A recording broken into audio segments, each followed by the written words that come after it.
Magandang araw mga kaibigan. Gusto ko munang pasalamatan ng aking mga researchers nagpapadala sa akin ng videos, post articles. Kaya nakakagawa ko ng maraming reaction vlog. Salamat Eudora and Chris Torres. Ito, pinadala nila sa akin isang YouTube video titled Tunay na Pagkatao ni Rowena Guanzon by Philippine Showbiz List.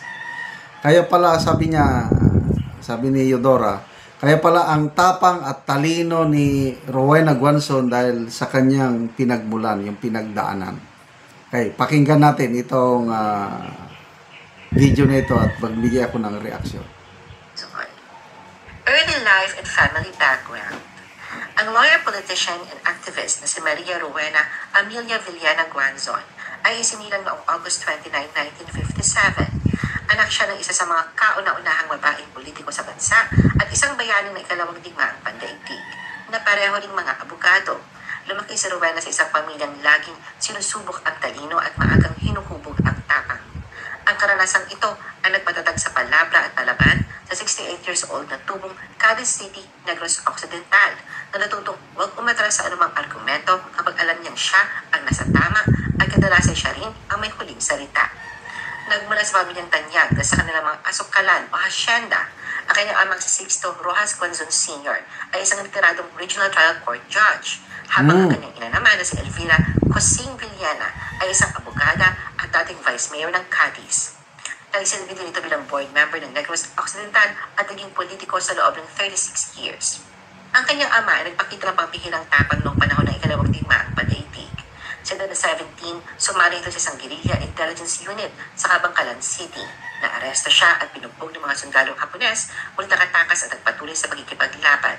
Wow. Dahil sa kanyang kabayanihan, ginawaran siya ng United States Congressional Gold Medal. Wow. Pumanaw ang kanyang ina noong July 11, 2020 sa edad na 95 at sumunod ang kanyang ama 3 buwan matapos nito noong October 1 sa kaparehong edad. Si Rowena ay ikaapat sa 8 magkakapatid. Karamihan sa kanyang mga kapatid ay mga profesional, ay isang retiradong hukom, 4 na doktor, isang board member, at isang alagad ng sining at lingwista. Dahil lumaki siya kasama ang 5 kapatid na lalaki, sinalay siya ng kanyang mga magulang lumaban at huwag magpapaapi, lalo na sa mga lalaki. Bakit ba ang tuhod kapag malamig ang panahon? Yeah. Hirap Katalastas lang yan. So, ganyan pala. Bilang estudyante, naging exchange student si Rowena sa Yuba City High School sa California noong 1974 to 1975. Bago ito, nag-aaral siya sa Saliman University High School sa Dumaguete. Dahil maging matapang at malaban noong high school, muntik na siyang mapatalsik matapos siyang magprotesta laban sa ilang patakaran ng paaralan. Pagkatapos ng high school, nag-aral si Rowena sa economics sa UP Diliman at kalaunan ay nagpatuloy sa UP College of Law, kung saan tapos siya bilang ika-6 sa klase at tumanggap ng Dean's Medal. Wow. Nakamit din niya ang master's degree in public administration mula sa Harvard University sa Kennedy School of Government, kung saan siya ay naging Edward S. Mason Fellow at nagsilbi bilang class marshal. Early career in public service. Matapos mapatalsik si Ferdinand Marcos Sr. sa 1986 and sa People Power Revolution, itinalaga si Rowena bilang officer in charge o acting mayor ng Cadiz ng Pangulong Corazon Aquino sa rekomendasyon ni Bacolod Bishop Antonio Fortich. Sa edad 28, siya ang pinakabatang mayor sa Pilipinas. Inialok ang posisyon sa kanya matapos tanggihan ng iba pang kandidato dahil sa takot sa karahasan mula kay lokal na makapangyarihang si Armando Bustillo na may papel sa Escalante Massacre noong 1985. Dahil sa patuloy na pananakot ni Bustillo at ng kanyang mga taga-suporta, kinailangan ni Rowena na magdala ng baril para sa sariling proteksyon kahit sa mga sosyal na pagtitipon at pampublikong okasyon. Ayan yung sinasabi niya na nung mayor ako sa Cadiz City, nagdadala ako ng baril. So, ala Digong. Ganyan din si Mayor Digong noong kaguluhan ng Davao, 1980. So, pareha sila. Pero may babae, youngest mayor. During that time, babae. Huwag niyong basta-basta kukontrain si Atty. Guanzon, may paglalagyan kayo. Ano pa yung matandaan ko? Master's degree, Harvard University. Sabi. Tuloy natin. Professional and academic career. Bago maging Comelec Commissioner, nagsilbi si Rowena bilang Commissioner ng Commission on Audit noong 2013 at nanguna sa pagtataguyod ng gender and development sa ahensya. Kilala rin siya bilang isang litigation lawyer, manunulat, at profesor ng batas na may espesyalisasyon sa gender equality, karahasan laban sa kababaihan at election law. Siya nagturo ng election law, public officers at local government sa UP College of Law at naging gabay sa maraming bagong abogado at public servants. Sa larangan ng akademya, siya ang may akda ng Anti-Violence Against Women and Their Children Act of 2004 at pangunahing may akda ng mga publikasyon kaya ng Engendering the Philippine Judiciary na inadhala ng United Nations Fund for Women at ng UP Center for Women's Studies Foundation at the Davidic Court, its contributions to gender and women's rights, na inilatahala ng the Asia Foundation at ng UP Center for Women's Studies Foundation. Role as COMELEC Commissioner. Noong April 2015, itinalaga si Rowena bilang Commissioner ng Commission on Elections para sa 7 taong termino na nagtapos noong 2022. Sa panahon ng presidential election noong 2022, pinamunuan niya ang mga kasong diskwalifikasyon laban kay Bongbong Marcos sa First Division ng COMELEC. Ilang araw bago magretiro, inihayag ni Rowena ang umano'y pagkaantala sa desisyon ng kapwa commissioner na nagdulot ng kontrobersya at malawak na atensyon sa publiko. Matapos ang kanyang pagretiro, pinawalang sala ang petisyon laban kay Bongbong. Political involvement and advocacy. Si Rowena ay aktibong nataguyod ng karapatan ng kababaihan at ng mga marginalized sectors. Noong 2022, nagkampanya siya para sa P3-PWD party list ng House of Representatives elections ngunit hindi siya orihinal na nominado. Noong June 14, 2022, umatras ang lahat ng orihinal na nominado at pinalitan siya bilang unang nominado at nanumpa noong June 23. Gayunpaman, pinahinto ang kanyang pag-upo ng temporary restraining order ng Korte Suprema.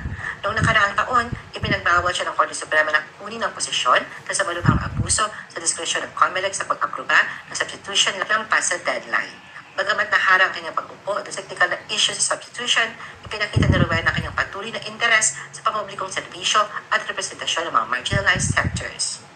Samantala sa larangan ng parangal, tinanggap ni Rowena ang American Field Service Mabuhay Award noong 2013 para sa natanging kontribusyon sa gobyerno at batas. Noong 2014, binigyan siya ng Outstanding Alumna in Gender Equality and Women Empowerment Award ng UP Alumni Association. At noong 2015, tinanggap niya ang Outstanding Silliman Award mula sa Silliman University. Nag-aalala ka bang makabili ng Okay. na krill? So, yan po ang ating magiting matalino na attorney Rowena Guanzon. Doon ako bumilib nung walang gustong maging mayor sa Cadiz City dahil may matapang na yung na-involve sa Escalante Massacre, nakalimutan ko. Siya ang humarap. Siya ang nagpatino. Kaya lang may dala-dala siyang baril habang naglalakad. Sige, banggay nyo pa ang aming attorney Guanzon. Tignan namin kung saan kayo pupulutin sa kangkungan. Salamat mga kaibigan sa inyong pagsubaybay sa ating channel. Nakakatulong kayo ng malaki sa tribong Talandig ng Bukidnon dahil ang sweldo natin sa channel na ito is pantulong po sa tribo.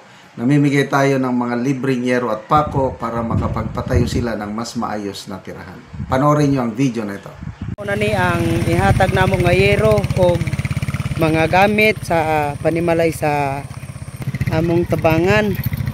So muna ni ang among itabang nga mga yero o uban pa.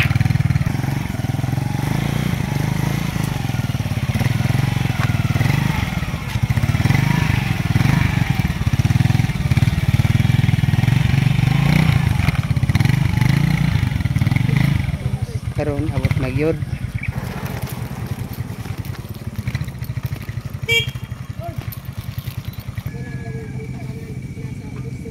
So muna ni si Angkol ang tabangan.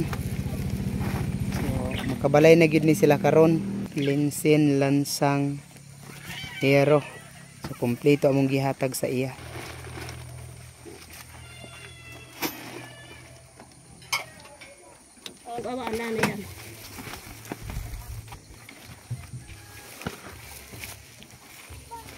Ada oh. Naman bikin dia.